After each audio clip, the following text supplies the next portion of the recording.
Assalamualaikum warahmatullahi wabarakatuh. Kami dari kelompok 10 mata pelajaran Filsafat Pendidikan Islam yang berjudul Studi Analisis Wacana Pengembangan Pemikiran Filsafat Pendidikan di Indonesia periode sebelum dan sesudah Indonesia merdeka. Yang pertama, wacana pengembangan pemikiran pendidikan Islam pada masa periode sebelum Indonesia merdeka. Pada awal abad 20 Masehi, pendidikan di Indonesia terpecah menjadi dua golongan, yaitu pertama, pendidikan yang diberikan oleh sekolah-sekolah barat yang sekuler yang tak mengenal ajaran agama. Dan yang kedua, pendidikan yang diberikan oleh pondok pesantren yang hanya mengenal agama saja.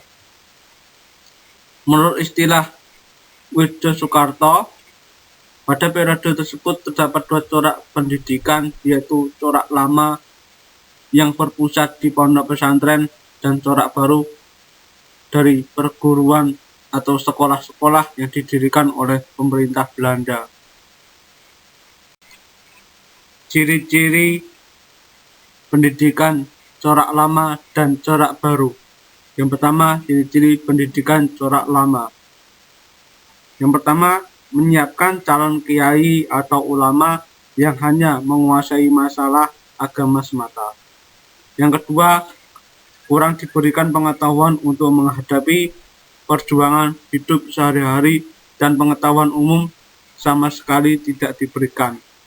Yang ketiga, sikap isolasi yang disebabkan karena sikap non-kooperatif secara total dari pihak pesantren terhadap apa saja yang berbau atau berhubungan dengan bangsa barat dan aliran kebangunan Islam tidak leluasa untuk bisa masuk karena dihalangi oleh pemerintah Belanda. Sedangkan ciri-ciri corak baru adalah hanya menonjolkan intelek dan sekaligus hendak melahirkan golongan intelek. Yang kedua, pada umumnya bersikap negatif terhadap agama. Yang ketiga adalah alam pikiran tersaring dari kehidupan bangsanya. Selanjutnya, corak pendidikan pondok pesantren. Tujuan utamanya adalah menyiapkan calon lulusan yang hanya menguasai masalah agama semata. Rencana pelajaran atau kurikulum ditetapkan oleh kiai dengan merujuk kitab-kitab yang harus dipelajari. Penggunaan kitab dimulai dari jenis kitab yang rendah dalam satu disiplin ilmu keislaman sampai pada tingkat yang tinggi. Pada tingkat menengah, isi pendidikan meliputi 1. Belajar membaca Al-Quran dan belum dirasakan perlunya memahami isinya. Yang kedua, pelajaran dan praktik sholat. Yang ketiga, pelajaran ketuhanan atau teologis atau ketauhidan yang pada garis besar berpusat pada sifat 20. Menurut Mahmud Yusuf, bahwa isi pendidikan Islam pada pondok pesantren terutama pada masa perubahan tahun 1900 sampai 1908 meliputi pengajian Al-Quran. Yang kedua, pengajian kitab yang terdiri atas beberapa tingkat, yaitu yang pertama, memahami nahwu, sorof, dan fikih dengan memakai kitab Ajurumiyah, Matabina, Fatahul Khorid, dan sebagainya. Yang kedua, mengaji tauhid, nahwu, sorof, dan fikih dengan memakai kitab Sanusi, Syekh Khalid, dan sebagainya. Yang ketiga, mengaji tauhid, nahwu, sorof, fikih, tafsir, dan lain-lain dengan memakai kitab-kitab Kifayatul Awam, dan sebagainya.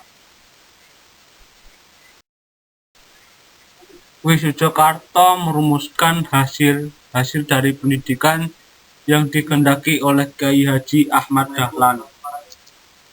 Yang pertama, Muslim yang bermoral tinggi, bersumber dari ajaran Al-Quran dan Sunnah dengan pemahaman secara luas.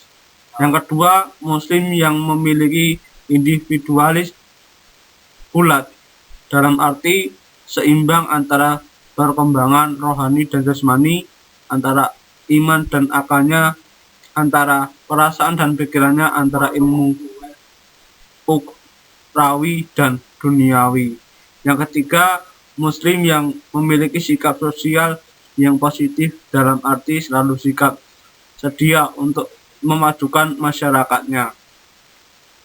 Inti dari pendidikan kurikulum terdapat 3 aspek, yaitu 1. Pendidikan moral akhlak, yang kedua pendidikan individu, yang ketiga pendidikan kemasyarakatan. Sebelum Indonesia merdeka terdapat corak pendidikan. Yang pertama isolatif dan tradisional, yang kedua sintesis. Yang kedua, wacana pengembangan pemikiran pendidikan Islam pada masa periode sesudah Indonesia merdeka. Pada masa awal kemerdekaan, pemerintah dan bangsa Indonesia mewarisi sistem pendidikan dan pengajaran yang dualistis, yaitu yang pertama sistem pendidikan dan pengajaran pada sekolah-sekolah umum yang sekuler, tak mengenal ajaran agama yang merupakan warisan dari pemerintah kolonial Belanda. Yang kedua, sistem pendidikan dan pengajaran Islam yang tumbuh dan berkembang di kalangan masyarakat Islam sendiri, baik yang bercorak isolatif tradisional maupun yang bercorak sintesis dengan berbagai variasi pola pendidikan. Rencana pokok pendidikan dan pengajaran kebudayaan. Yang pertama, Undang-Undang Kewajiban Belajar Undang-Undang 1945 Pasal 3. Yang kedua, dalam garis-garis adab kemanusiaan. Yang ketiga, kebudayaan bangsa. Yang keempat, memperhatikan serta memelihara kepentingan khusus dengan sebaik-baiknya. Dan kelima, yaitu menetapkan luas tingginya pelajaran, pengetahuan, dan kepandaian umum. Poin selanjutnya, tugas bagian pendidikan di lingkungan Depak. 1. Memberikan pengajaran agama di sekolah negeri dan partikel. 2. Memberi pengetahuan umum di madrasah. Ketiga, mengadakan pendidikan guru agama atau PGA dan pendidikan hakim Islam negeri atau PHIN. Wacana berkembang bersama dengan integrasi pendidikan Islam meliputi persoalan-persoalan berikut. Yang pertama, otonomi ilmu pengetahuan hingga memunculkan masalah islamisasi ilmu pengetahuan. Yang kedua, kualitas pendidikan Islam di sekolah. Yang ketiga, upaya membangun pendidikan Islam secara terpadu untuk mengembangkan manusia Indonesia seutuhnya. Yang keempat, penggalian konsep tokoh-tokoh pendidikan Islam baik mulai periode klasik hingga periode modern, baik dari luar maupun dalam negeri. Corak pendidikan Islam yang diinginkan sesudah Indonesia merdeka. Yang pertama, sintesa dari berbagai sistem pendidikan yang pernah ada. Yang kedua, menumbangkan konsep dualisme dikotomi antara ilmu agama dan ilmu umum atau melakukan integrasi antara keduanya. Yang ketiga, sistem pendidikan yang sesuai dengan jiwa Islam. Sekian presentasi dari kami. Jika ada kurang dan lebihnya mohon maaf. Assalamualaikum warahmatullahi wabarakatuh.